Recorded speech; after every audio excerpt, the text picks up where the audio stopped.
Welcome to the Tackling Tech podcast, powered by Dyknow. Join us as we tackle all things EdTech with insightful interviews, actionable tips, and strategies that you can implement in your school or district to make technology integration more effective.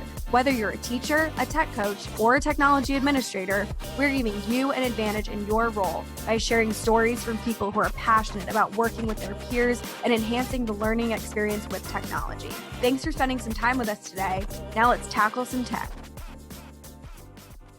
Hello, everyone, and welcome back to Tackling Tech, a podcast that shares stories about how you can build better collaboration in K-12 schools, and a show that is dedicated to putting a voice to remote learning. I am Brett McGrath, Vice President of Marketing at Dyknow, and I am really excited for today's compilation episode.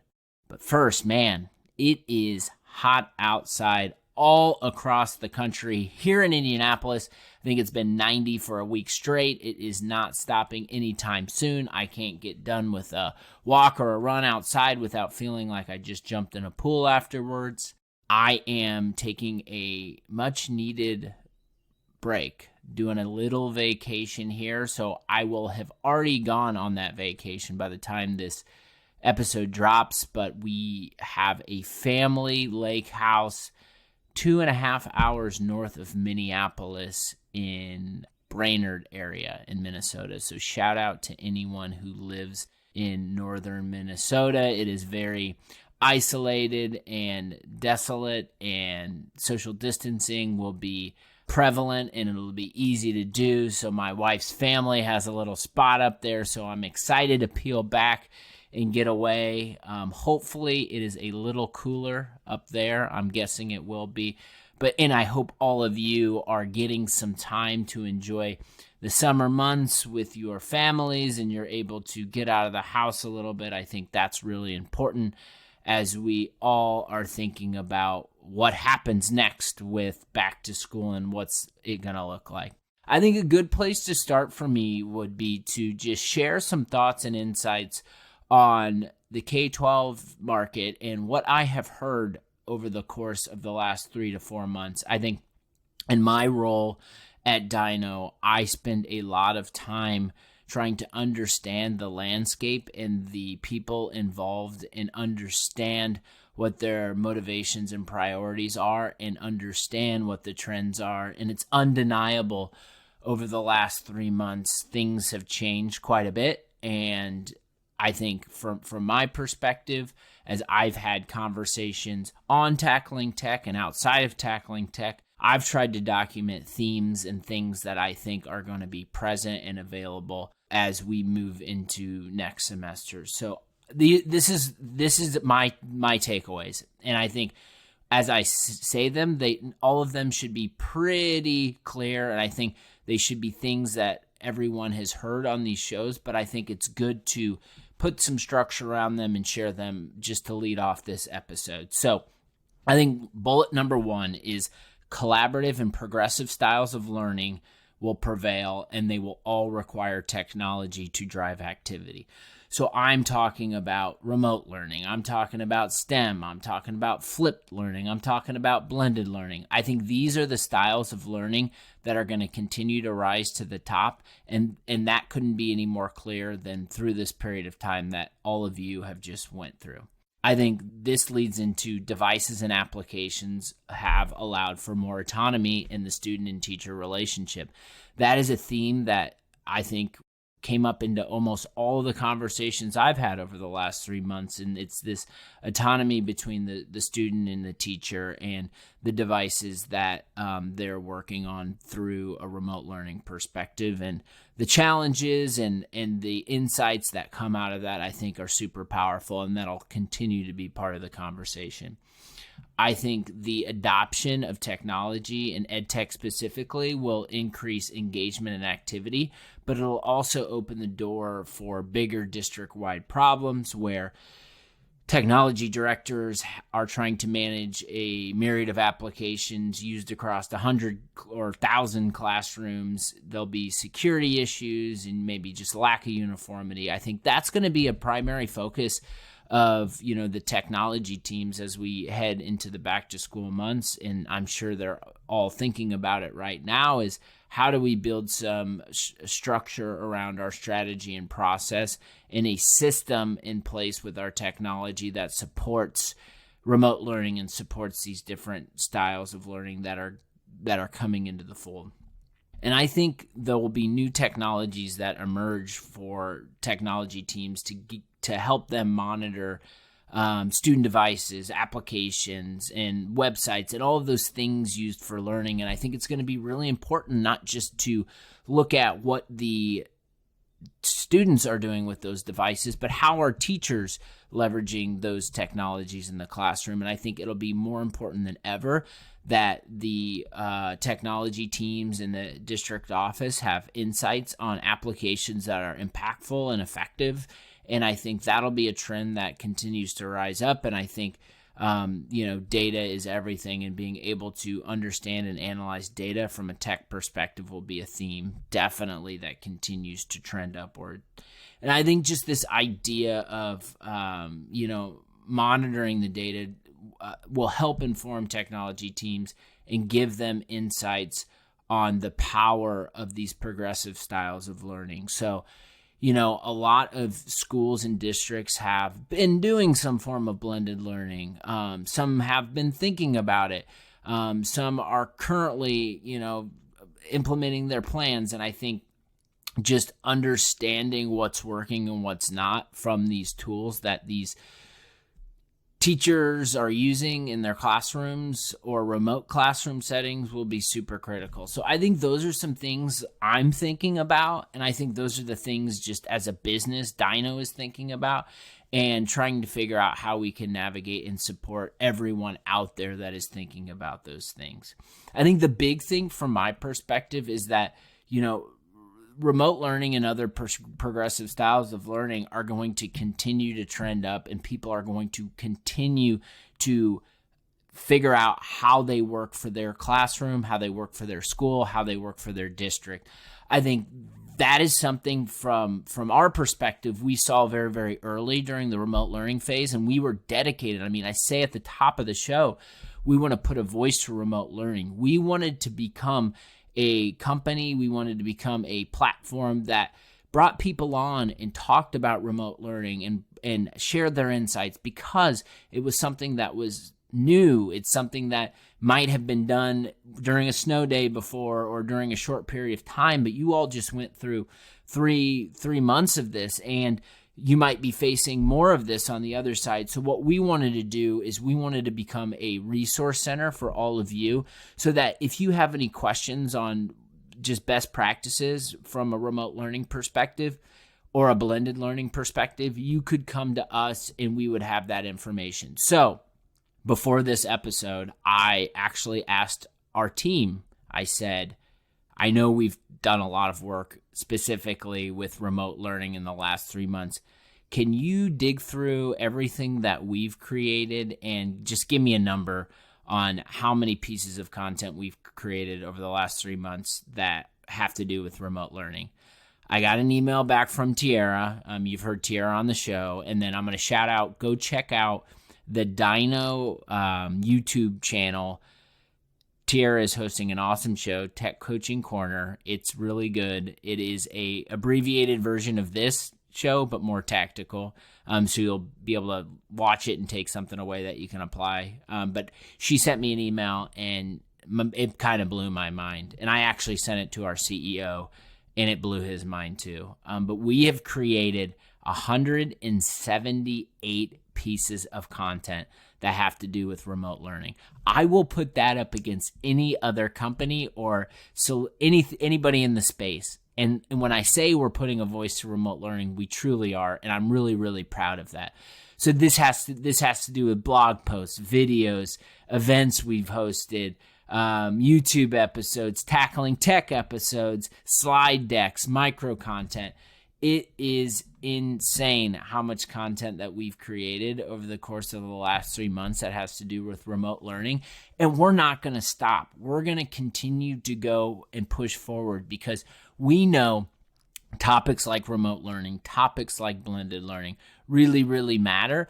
And we as a company want to be a place that if you want to learn about those things, we're going to have we're going to have solutions for you. And just full transparency, we want to be a company that if you're working through this and you're adopting new technologies, we want to be a place that if you need those devices and you need help monitoring those devices to give you better insight on what's happening with those, we hope that we can build that trust and you look at Dyknow as a solution, as something that you might want to use at your school or your district. So that is really, from a business perspective, what we're working towards. We're working towards continuing to provide valuable information to you and build and earn your trust. And if there is a moment in time where, as you're adopting new technologies, you think that Dyknow might be a good fit, then we would love to talk with you.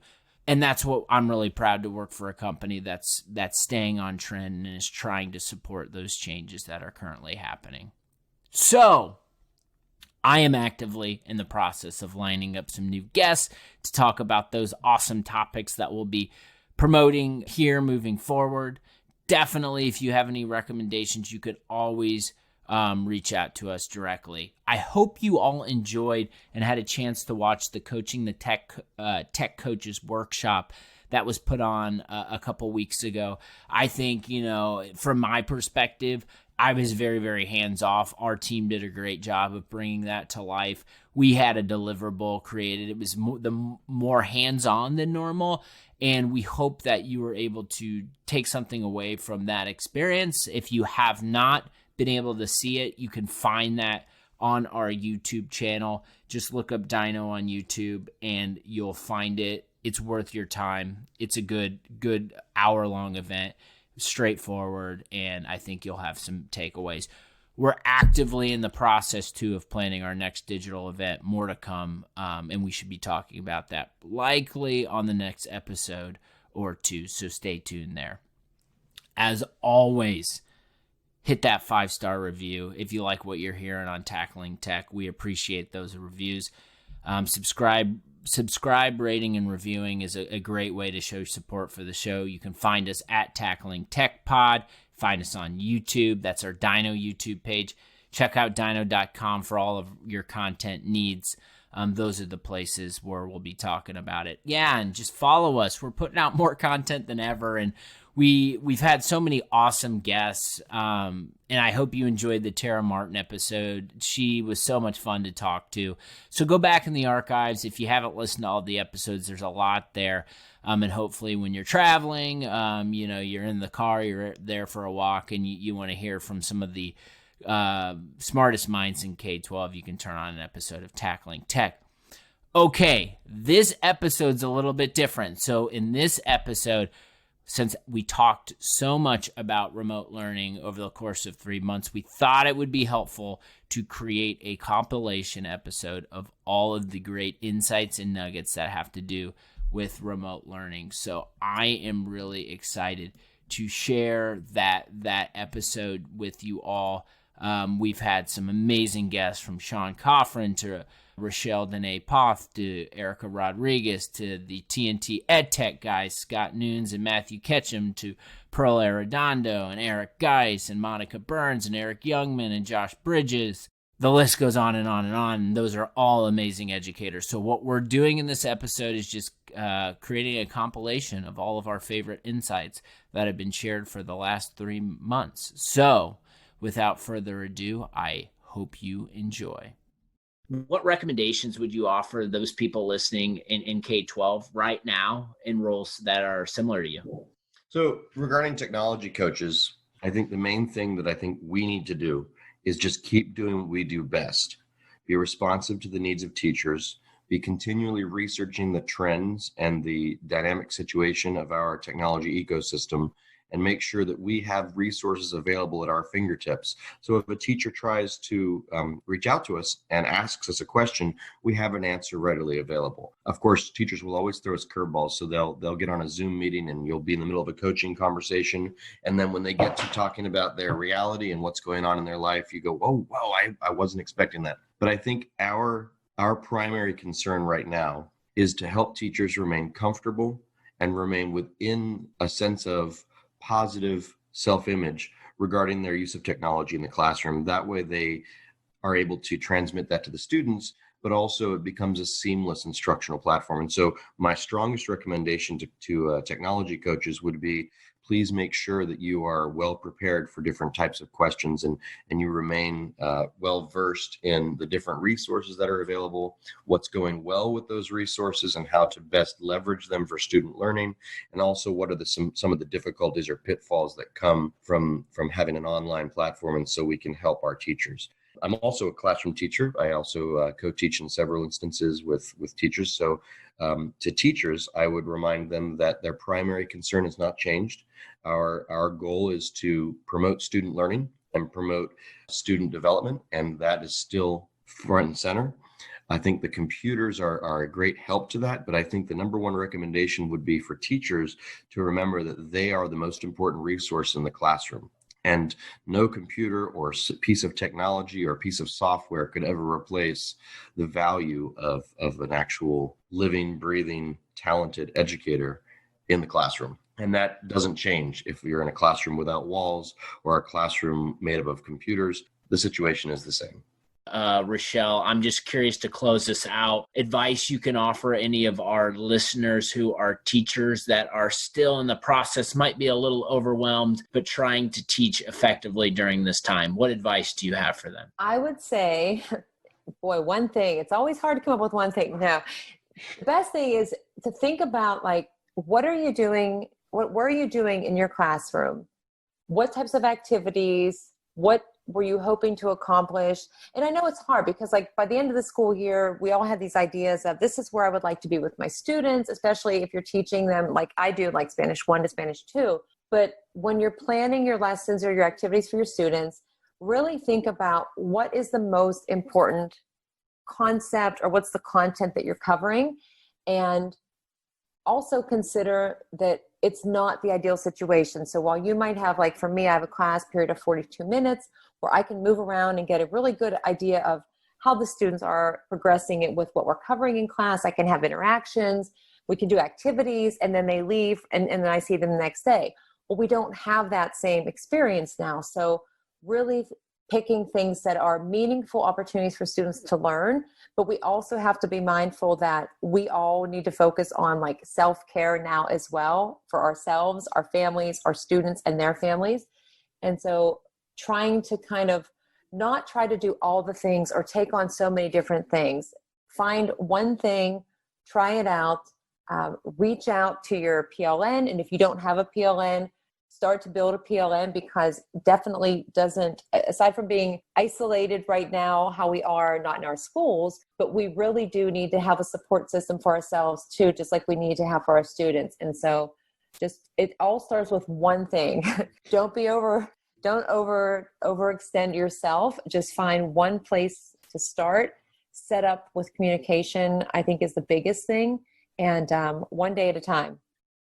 Based on your experience in operating as a teacher in a remote learning environment, what type of advice might you have that you've picked up in your first few weeks as a remote learning teacher? Take it slow. Slow and steady. It just, like, try one new thing, because I know we've got a lot of technology coming at us. Just try one new thing. Don't get bogged down by everything that's hitting you. And really the one thing that, take it slow, take care of yourself.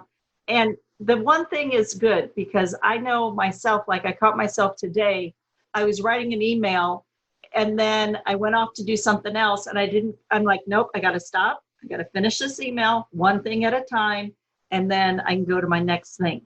And just take care of ourselves, because if we don't take care of ourselves, we can't really take care of our students. And we're all going to come out on this on the other end at some point in time, and we need to all be healthy and doing well.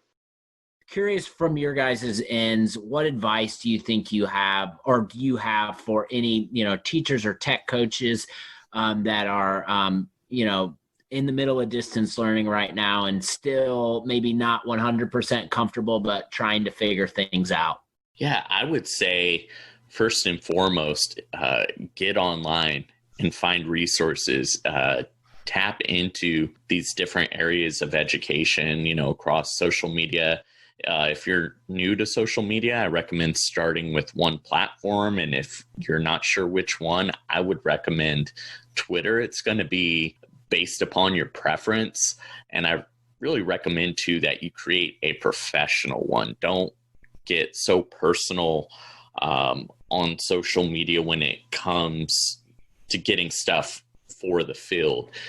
Keep it professional, just talk about professional things, and that'll make sure you get high quality content. And then make sure you're seeking out these higher end professionals in the field, and don't hesitate to reach out. I'm always amazed at how these influential educators make themselves accessible. So I'm able to have a chat with Alice Keeler or Matt Miller or Catlin Tucker, some of these folks that we've had on the show, and they're great. Just like any good educator, they're in the field to bring out the best in others and to help others achieve more. And they're so giving of their time and their resources. And sometimes it just takes you, the end user, reaching out and letting them know that there's a need that they can help fill. Yeah, and I also see for a tech coach, really sharing, communicating ways that teachers can reach out to you, having that pathway, if it's email, if you're doing webinars, if you're doing video conference meetups, if you're going to have some way for them to communicate with you by phone, having that all kind of planned out, really supporting, training, guiding those all-star tech teachers from the school sites that we've just seen have really risen up. I think Scott mentioned that earlier, and they've really helped us out a lot, supporting their own teachers at their own sites, being more local. And then I have been amazed, I keep going back to our TK2 teachers, but they're really collaborating, helping each other out, trying things together. And I've been really impressed with even the local PLNs, even with the teachers from their grade levels and school sites coming together to help each other out as well. I was just going to add one more thing to that. I think it's really important to, whether you're a tech coach or a teacher, so I'm kind of doing both right now, to set boundaries for your time. So to also have you be regimented and find something that works, especially if you have a family or other things going on at home, spouse that's working different hours. Find what works for you, but have those set times in which you respond to messages and communicate and make yourself available online so that you're not burning yourself out. What's one piece of advice do you have for any educator in K-12 that is thinking about, next semester? I think right now it's taking it slow. As educators, we have always been fighting the clock and, oh my God, we don't have enough time and there's not enough time to do this. And right now, that's what we do have. We have time. And so I think we need to slow it down and really start to look at, okay, what does our program look like? What is it going to entail? And how does that impact not only students and families, but teachers as well and everyone on staff? Right now it's all hands on deck from, our office staff. They're calling families every single week. The paraprofessionals, they're also participating in Zoom meetings and calling and trying to get a hold of families weekly, and that's a lot. It's a lot of stress. It's a lot of pressure. And I think we need to make sure that we are taking care of ourselves too, because this is not, business as usual. It's not a normal time, and we have to be mindful of that. And so I think if we just slow it down a little bit and take our time to really think about what our program's going to look like, we'll be okay. I'm curious on what your opinion is on the future of remote learning. I think for me in remote learning, it's always been, scrambling to do a remote day of learning if there's a snow day or a bad day of weather.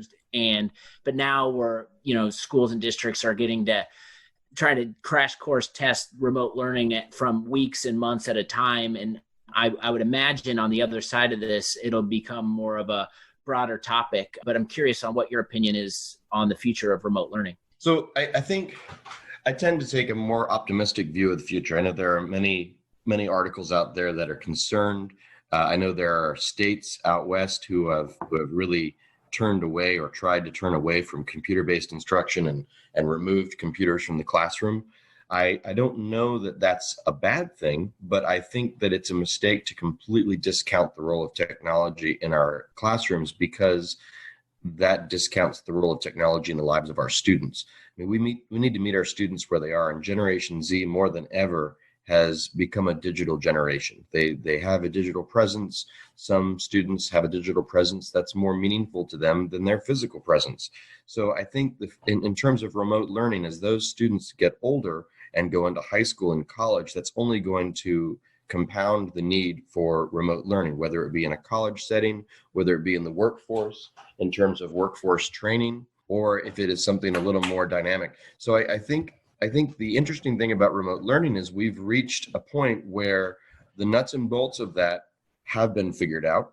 I think one way we can see that is we can see that there are 10, 15, 20, 25 emails that I get in the last couple of weeks on a daily basis telling me about all these wonderful things that students can do remotely with their product. So I think the product's definitely there. What's interesting to me, and I think what we'll see in the next 5, 10 years, is a change in how remote learning is used. And I, like I said, I tend to be optimistic. So I'm excited because what I anticipate happening is similar to other technology that's happened and that has developed in the past. Remote learning will no longer be a wonderful opportunity for people, but it will be just a part of the package, just a part of the way we do business. And so a lot of the research and the market development will be not necessarily on how to do remote learning, but how to do it effectively. And I would expect that not maybe 2 or 3 years out, if we continue doing this, there will be a set of standards that will develop effective remote learning and that will mirror the standards that we currently have for regarding blended learning. Your school district had some reasons to think about how remote learning can be a part of the plan. And now that there's a situation where remote learning is the way everyone is operating, your district might be a little more ahead of it. And I think we're going to start to see a trend in K-12 where it's not just how you do remote learning, but it's how do you do remote learning effectively. Is that fair? Yeah, that's very fair. But, oftentimes with COVID-19, we think of negative situations, but a positive out of this is that our teacher tech skills are going to improve immensely. So that is one positive takeaway. The other thing is I think it's going to really shed light on the inequality of tech privileges out there. We have some school districts that, not because of the teachers, not because of anything other than, maybe monetarily, they have not been able to get the funds needed to have this one-to-one in place or to get more technology brought in. I think we're going to really start focusing on that. And I hope some of the educational government people really take a look at this and see how we can level the playing field a little bit, because there are students out there thirsty to learn right now, and they just don't have the opportunity. And sometimes they don't have the parents or the guardians or the support system at home to learn. So that should be our number one. Before we worry about how we can enhance practice, we need to get these schools the resources that they need to be able to participate and not, further separate the digital divide. I think that should be our number one. Teachers with technology in a remote setting, what kind of advice do you have for anyone in the audience who might be in a similar role based on what you've learned maybe in the last few weeks? Right now is a great time to get to know the people that you do not know. Ask them to do whether you're using Zoom, whether you're using Google Meet and Skype, whatever it may be, maybe it's a phone call, get to know them, get to understand their needs, start making stuff that fits the needs of some of the tech uncomfortable, and allow the tech comfortable to adapt those resources to fit their advanced needs. And just realize that we're all in this together, and realize that a lot of good can come from this situation. And that's really my message during this time, is a lot of good stuff is going to happen from students. I've seen creative works done by a lot of students, teachers. I see them going above and beyond. while supporting their family, while watching kids. So just note that everyone's in it together. Reach out to other tech coaches. Find these PLN niches that will allow you to just pick up a new skill or just unleash frustrations, things that are bothering you, and see what solutions can come of it. What does all of this mean for remote learning when we get on the other side of COVID-19? Where do you see remote learning fitting in when we can all go back to when all the students can go back to school and everything is air quotes normal again? Yeah, I mean, when anything challenging presents itself, I always hope that everyone can be reflective, right? And that goes for any challenge that you have in your life. I'm always thinking to myself, if something doesn't go the way I had hoped or planned, right, what can I learn from this? And many people, right, that's not just me, right? Many people feel the same way when they're reflecting on situations that felt hard or didn't go what they, the way they thought, or where they had to react really quickly, which is very much the case here.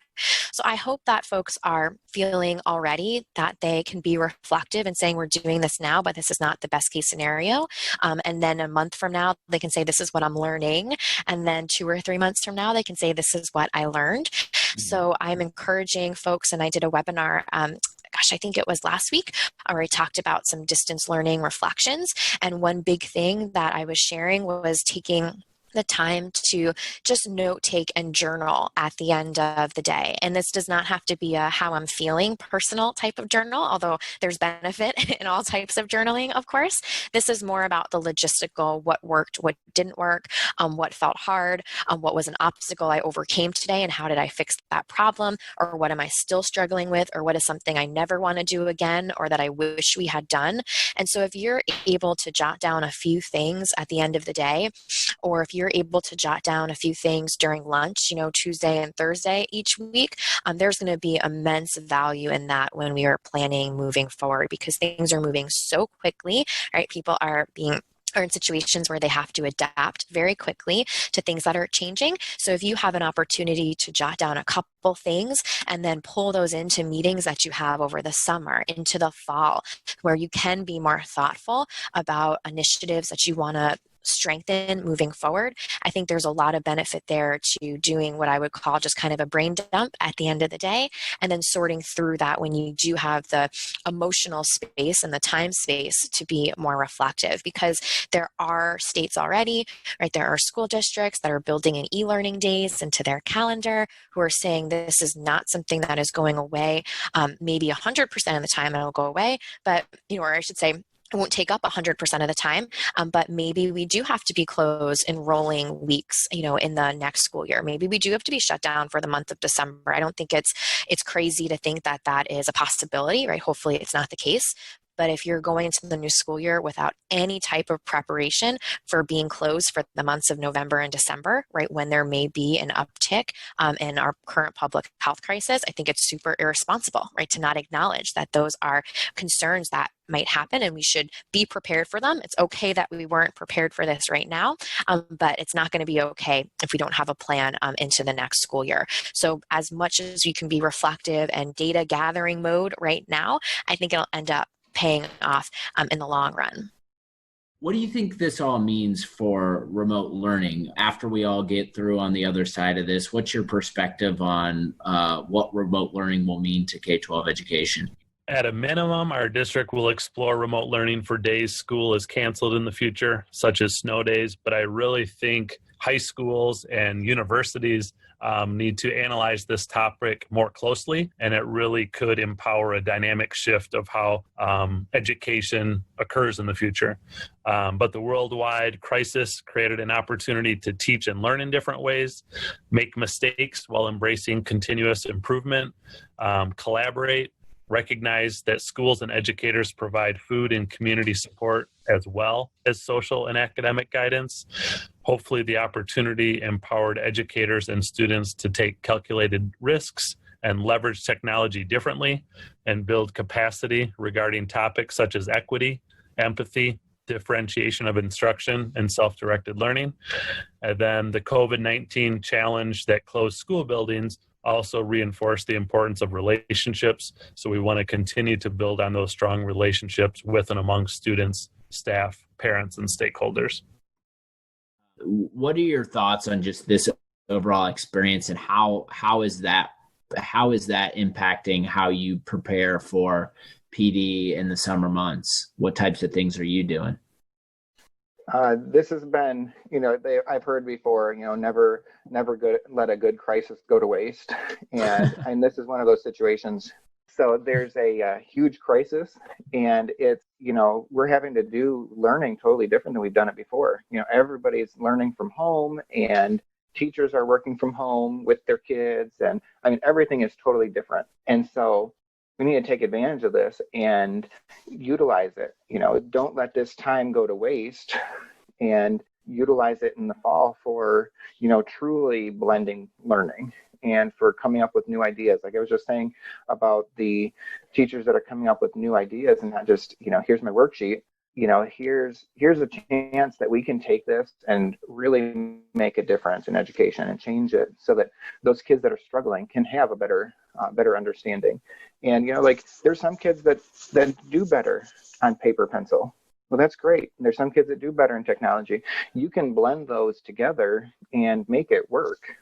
So for over the summer, we're doing lots of classes that our teachers are going to be able to take. One of my classes I'm going to put together as a blended learning class, because I think a lot of times right now, a lot of the teachers I've seen from my kids and some of the other teachers that I've worked with, that they are just doing what they've done in the past and just changing it to digital. Just because, we were thrown into this so quick. We had 3 weeks of nothing, and then all of a sudden it's like, we've got to get this going by, a certain day, and it's got to be launched and ready to go, and we've got to be deep diving in. Mm-hmm. And so, with the teachers, they didn't have a whole ton of time to plan and kind of change things. So hopefully over the summer, doing this blended class, they're going to be able to see how they can use these technology resources and tie that in with their curriculum and change their classes for the future. And so we'll do that. We've got some different, I'm going to come up with a class. I just became a Google certified trainer. And so I'm going to be doing some G Suite training with my staff. And then, how to use different audiovisual tools. We've done a lot of screencasting right now and different videos and things like that. And so how they can utilize that, and not only them use screencasting, but the students use screencasting to share things back with the teachers. And so we've got, I think there's about 5 different classes that I'm working on, and I'm going to actually pull in a couple teachers for one of them, because we've got multiple like RTI programs that we use, and I don't use those much, as I don't use them at all as a teacher, and my role administratively with them is getting kids registered. So I don't have any access to the programs, so I couldn't teach people how to use them. So I'm going to pull in a couple of our high flyer teachers and have them lead those classes. And so hopefully this opens up, people's eyes to, wow, I could actually teach other people how to do this. What is your most important takeaway from this experience and maybe, it can be from the perspective of being the district IT coordinator or the teacher perspective, but what is something that you have taken away from this experience that you'll use moving forward? I think the biggest takeaway for me is flexibility. Everybody's got to be flexible. Whether it's flexible with you've got kids at home and you're trying to work and trying to get that done, flexible as a teacher. In our state, things aren't counted against the kids right now. So if a kid had an A in class, that's going to be their grade at the end of the year for the semester. And so we are doing an incentive. If kids participate a certain amount of time, they can move up a letter grade, but we're not counting anything against kids. So being flexible, like my classes right now, I've got about a quarter of the kids that actually participate. And this week, being after Memorial Day, I've got even less. And so being flexible in that, like I've had to change my classes. I taught in a woodshop class, and I had to change those to some problem solving things. And then the first couple projects the students did, I had kids complain they didn't have paper and tape at home in order to do the projects. So I've had to change even more. And so being flexible as a teacher, being flexible as a parent, as an employee, being flexible as a tech coach. I've had to do so many different trainings. I've gotten on so many different Google Meets with people and said, I need you to show me your screen so I can walk you through whatever this is and so we can figure it out. And being flexible time-wise. I'm taking calls from teachers sometimes late at night because they're busy during the day with stuff. And, I've got a few free minutes. And so I'm like, yep, let's do the call right now. Let's get it figured out so you are ready to go for tomorrow.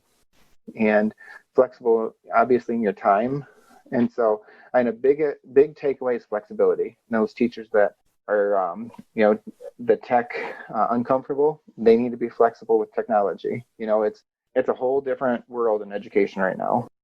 So Tiara, what are some of the other ways you can share with the audience on how we're supporting tech coaches and teachers during remote learning? Yeah, so I think, like you said, we're not tech coaches, we're not teachers. We aren't trying to be the thought leaders in these different categories and topics that we talk about. So I would say, Tackling Tech is a great resource. We also take these conversations and we try to guide them into, defining things that you might be having trouble with, like digital citizenship or professional development or e-learning and remote learning, and create these kind of little nuggets of wisdom and articles that are provided by tech coaches and teachers that we talk to. Those are on our blog. We're posting them pretty frequently now, so you can always find new sources of information on there. We also have a Facebook tech coach community, and this community is based off of our tech coaching conference. So we launched the tech coaching conference back at the end of March, and this conference, we actually planned it prior to the remote learning and coronavirus and all of that, but coincidentally, it fell right after the kind of stay-at-home order was in place. So we had created this digital event to help tech coaches from all over the country and even the world come together and learn from a panel of, a group of presenters who were giving presentations on, tech coaching, coaching the coaches, supporting teachers, basically the spectrum of tech coach topics. It was a great event. We had over 2,000 people registered, brought a lot of people into our audience. And so we thought, okay, if we can bring this many people together to be interested in these presentations, we should create a place for them to engage and connect throughout the year, regardless of what's going on or what they're having challenges with. So we created the Tech Coach Con Facebook community directly related to that event, but more of an extension, kind of the, ever-existing breakout room of that session that people can go to, ask questions. We post events in there frequently. We try to lead some discussions, create kind of, discussion topics that people can bounce off of, but we really want it to be a place for people to, go for a community that they can learn from, that they can ask questions of, and kind of share new ideas and get a gauge of that. So I think that's everything that we're producing right now. We also have a YouTube channel. That's where we post, all of these presentations from our events. We also have some great customers on there talking about how they conduct tech coaching, how they manage their classrooms with Dyknow, a lot of other things. I don't want to spoil it, so go to the YouTube channel and check those out. I think that's everything. We have a lot going on.